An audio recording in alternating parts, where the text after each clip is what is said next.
जय हिंद दोस्तों, मैं सेबी पंजीकृत सलाहकार नहीं हूँ। यह वीडियो केवल शैक्षिक और सूचनात्मक उद्देश्य के लिए बनाई गई है।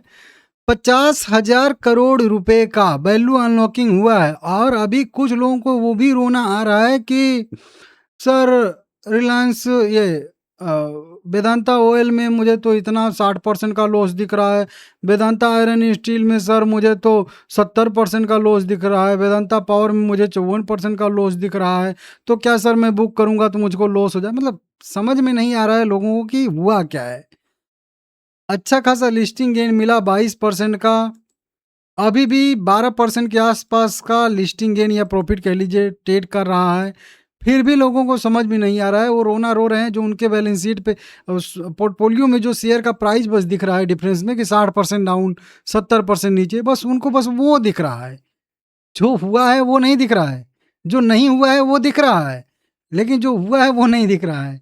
मतलब लोग भी ना, अब देखिए एक 49,000 करोड़ रुपए का वैल्यू अनलॉकिंग हुआ है।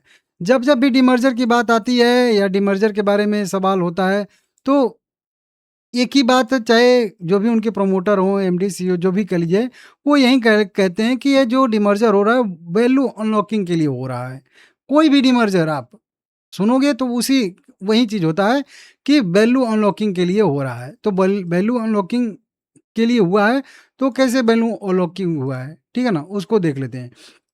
और जब वैल्यू अनलॉकिंग शेयर का होगा, तो शेयर होल्डर का भी होगा।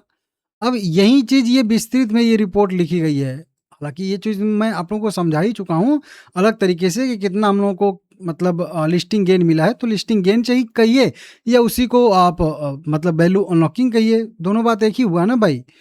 वही चीज़ यहाँ पे हुआ है। तो इसी को डिटेल में यहाँ पे बताया गया है कि 49,000 करोड़ रुपए की वृद्धि हुई है टोटल। समझ रहे हो? जब यह शेयर जब डिमर्ज हो रहा था तो 29 अप्रैल को इसका वैल्यू था, मतलब मार्केट कैप था वेदांता का टोटल 3 लाख करोड़ का। वेदांता की जब लिस्टिंग जिस दिन हुई थी, सारे शेयर जब डिमर्ज हो गए थे, उसके बाद जब लिस्टिंग हुई थी, तो लगभग लिस्टिंग हुई थी 3,60,000 या कह लीजिए 62,000 करोड़ रुपए के कह लीजिए कि वैल्यूएशन पे, लाख करोड़ के वैल्यूएशन पे। 3 लाख वाला शेयर 3,62,000 करोड़ रुपए के वैल्यूएशन पे लिस्टिंग हुई थी। समझ रहे हो? सीधा सीधा कह लीजिए कि 62, यहाँ पे देख तो 61,000 करोड़ रुपए से अधिक का लाभ हुआ था लिस्टिंग डेट के दिन में, मतलब वैल्यू अनलॉकिंग हुई थी। मतलब जिस कंपनी का एक शेयर का पूरे का प्राइस या मार्केट कैप 3 लाख करोड़ था, ठीक है ना, उसी को अगर 5 भाग में ऐसे डिवाइड करके फिर अलग-अलग कंपनियों को लिस्ट करा रहे हैं, तो 3,62,000 करोड़ रुपए का उसका वैल्यूएशन आ रहा है। जबकि कंपनी सेम है, हर कारोबार सेम है, बस वो कारोबार पाँचों का 5 अलग हो गया है। इसी को कहते हैं वैल्यू अनलॉकिंग कि 3 लाख करोड़ रुपए वाला मार्केट कैप बिना कुछ किए ही 3.5 लाख करोड़ का हो गया। ये जो 60,000 करोड़ रुपए, 62,000 करोड़ रुपए इसका वैल्यूएशन बढ़ा है, वो किसका बढ़ा है?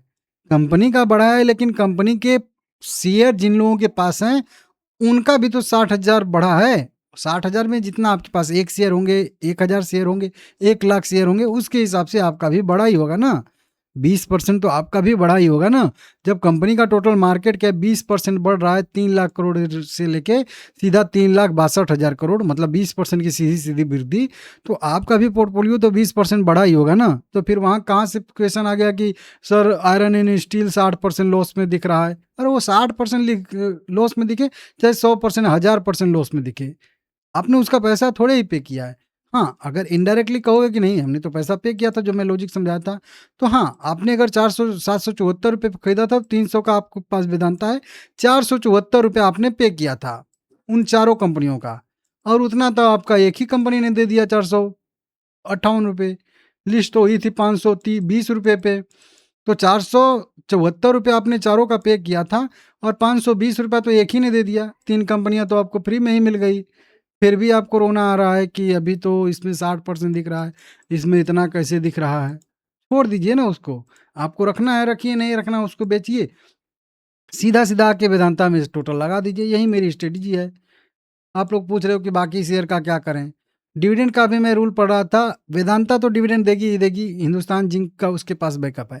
एल्युमिनियम वाला भी मतलब दे सकती है कंपनी डिविडेंड, ऐसी संभावना है। बाकी पावर, आयरन एंड स्टील का भी देखेंगे, हो सकता है वो भी भविष्य में दे, मत क्योंकि अब सारी कंपनियां स्वतंत्र रूप से अपनी अलग इकाई हो चुकी हैं। डिविडेंड का उनका जो भी है रूल रेगुलेशन, वो उनका काम करेगा, ठीक है ना। तो स्वतंत्र रूप से हैं। अब देखते हैं कौन देती है कौन नहीं देती है। मेरा एक ही यहाँ पे व्यू है कि आपको बहुत कुछ नहीं समझ में आ रहा है, तो आपने 775 रुपये या जो भी 500-400 पे, मैंने तो 400 पे खरीदा था शेयर, आपने खरीदा ना, आपको कुछ समझ में नहीं आ रहा है कि क्या करना है। चारों जो आपको डिमर्ज कंपनियां मिली हैं उनको सेल करिए, और उनसे जो भी पैसा मिलता है उनका सीधा सीधा मेन वेदांता जो है, जो 300 पे ट्रेड कर रही है, उसको खरीदिए, काम खत्म करिए। फिर जस का तस आपका वेदांता का वेदांता बन गई, ठीक है ना, और वो भी अच्छे खासे प्राइस पे, समझ रहे हो। तो ये यहाँ पे है, और डिविडेंड भी आपको मिलेगा अगर डिविडेंड का उद्देश्य था तो, ठीक है ना। नहीं तो आप चाहें तो हिंदुस्तान जिंक के साथ में भी रख सकते हैं, बाकी तीनों कंपनियों में से भी आप चाहें तो किसी को रख सकते हैं, आपकी मर्जी है। तो इस तरीके से समझ लीजिएगा, अच्छा खासा वैल्यू अनलॉकिंग अभी भी हुआ है, ठीक है। आगे कोई अपडेट आएगा, हाँ एजीएम भी इसका होने वाला है। एजीएम का भी आप लोगों को अपडेट दिया था। अब देखिए यहाँ पे तो मैं वो ओपन नहीं किया हूँ। एजीएम भी वेदांता का हुआ है, होने वाला है। उस एजीएम पे भी आप लोग जो है थोड़ा सा फोकस रखिएगा। 25 जून को या कुछ जो है यहाँ पे ये होने वाला है। 25 जून को तो एक मीटिंग होने वाली है इनकी, कुछ ग्रुप मीटिंग होने वाली है किसी के साथ, ठीक है ना। उसी के साथ वेदांता का देखेंगे तो एजीएम भी होने वाला है, जो अभी आप लोगों को मैं कल परसों बता रहा था। तो उसको भी आप लोग देख लीजिएगा, एजीएम का रिपोर्ट आया था तो उस एजीएम में भी इनसे जो है पूछा जाएगा।